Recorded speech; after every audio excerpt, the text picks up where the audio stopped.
memberikan pertanyaan-pertanyaan, termasuk juga saran masukan rekomendasi untuk perbaikan dari testing mahasiswi Safira Yunita. Saya persilakan Dr. Yulian Nasari. Siap, Bapak. Assalamualaikum warahmatullahi wabarakatuh. Selamat pagi dan salam sejahtera. Mohon izin yang terhormat Bapak Pembimbing 1 Laksamana Dr. Mamahid, Penguji 1 Bapak Laksamana Budiman. Terima kasih. Sukses. Kami ucapkan selamat pada mahasiswa Safira ya telah ya, pada ujian hasil penelitian ini.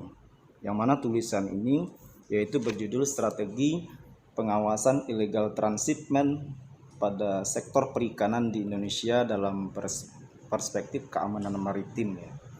Di sini saya sudah baca dasar hukumnya pasal 41 ayat 3 Undang-Undang 31 tahun 2004 tentang perikanan ya, bahwa setiap kapal penangkap ikan dan kapal pengangkut ikan harus mendaratkan ikan tangkapannya di pelabuhan perikanan yang ditetapkan ya, yang legal menurut aturan hukum positif itu yang berlaku di Indonesia. Sedangkan pada ayat 4 itu setiap orang yang memiliki dan atau mengoperasikan kapal penangkap ikan dan atau pengangkut ikan yang tidak melakukan bongkar muat ikan dan tahapan di pelabuhan perikanan yang ditetapkan sanksi adalah administratif berupa peringatan pembekuan izin atau pencabutan izin pasal 41 Undang-Undang 31 2004 tentang perikanan ini. Saya rasa untuk secara dasar hukum itu sangat kuat ya. Saya mengapresiasi Mbak Safira, mahasiswi Safira, kalau berbicara tentang perikanan, keamanan maritim itu sangat menarik perhatian dunia bahkan publik internasional, karena ini menyangkut kapasitas yang sangat luas. Karena bagaimanapun tetap pengaruh dari perairan itu sangat mengganggu, sangat mempengaruhi dari sistem ya. Safira tadi saya melihat belum ada dijabarkan, karena ini kan jelas berbenturan dengan permasalahan terutama aspek hukumnya ya. Nama di sini kan dijelaskan ilegal ya, berarti secara banyak yang melakukan secara ilegal, tidak taat aturan begitu.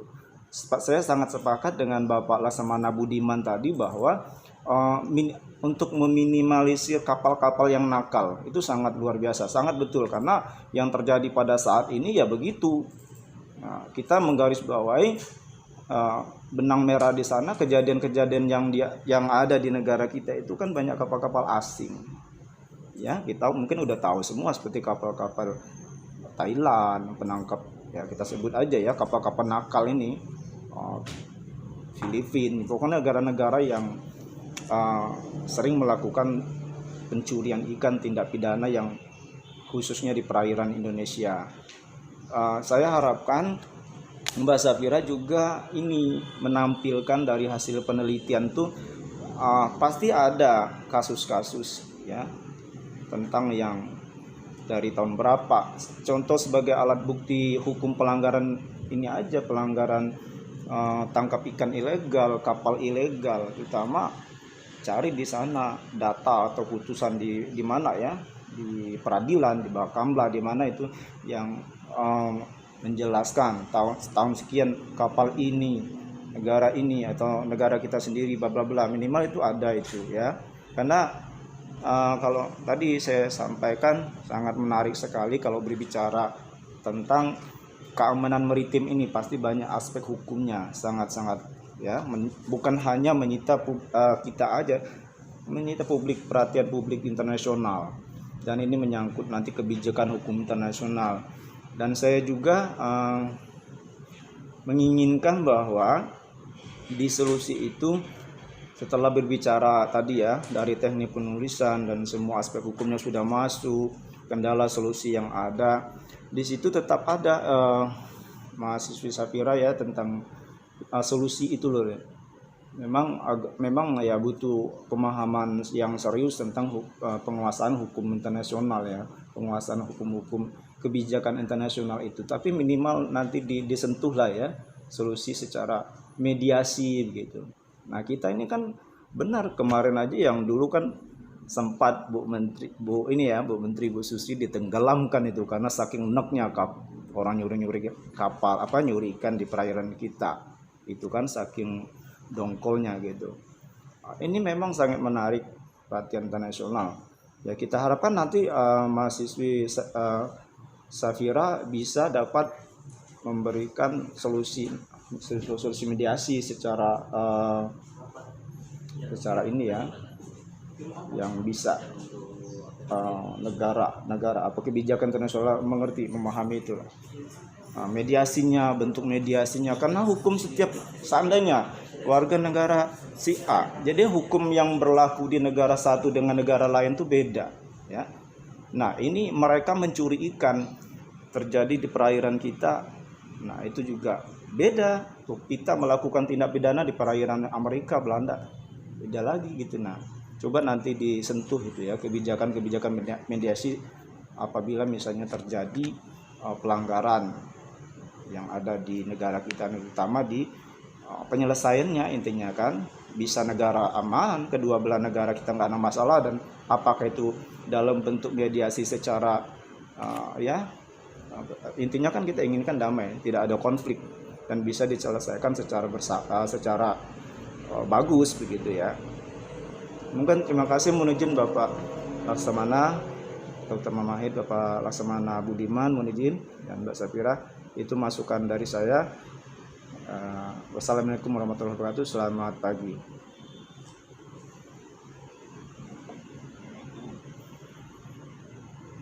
Terima kasih Dr. Viviana Sari. Mbak Safira, kalau ada hal-hal yang mau ditanyakan silakan. Mumpung ada waktu dan kesempatan ya. Walaupun mungkin ada yang tadi mungkin yang belum jelas yang disampaikan, tapi silakan dipertanyakan.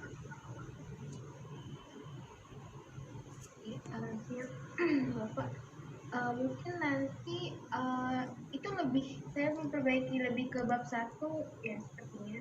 Yeah. Nanti akan saya tambahkan lagi terkait dengan data terkait pelanggaran achievement yang pernah dilakukan. Yeah. Tapi sebenarnya saya sudah menuliskan satu paragraf itu Bapak terkait kasus, tapi namun ini bukan di daerah WPP 573 Benoa Bali itu ya. Yeah. Tapi di mana saya lupa waktu itu saya nulis. Soalnya di bab 1 itu saya sudah menjelaskan satu paragraf terkait pernah ada illegal transshipment. Kalau tidak salah itu di WPP 7 berapa gitu. Saya sudah presentasi, tapi mungkin kalau perlu ditambahkan lagi nanti akan saya cari. Itu ada di terkait illegal transshipment ini gitu, karena kan lebih banyak kasus illegal fishing terkait untuk pembahasan terkait illegal transshipment ini kan emang tidak begitu orang banyak yang concern. Betul. Nggak apa-apa deh, karena kalau masukan saya itu ke pengadilan ini ya, menangani tentang ini, coba tanya lagi itu, minta ininya itu contoh-contoh putusan negara ini yang melanggar, terus kapal ini yang di negara kita. Jadi ada ininya itu, contoh-contoh itu juga bagus deh, karena kan dasar bukti pelanggaran itu. Ya, walaupun ini yang penting ada gitu. Terima kasih, Bapak. Iya, sebagai alat bukti ya.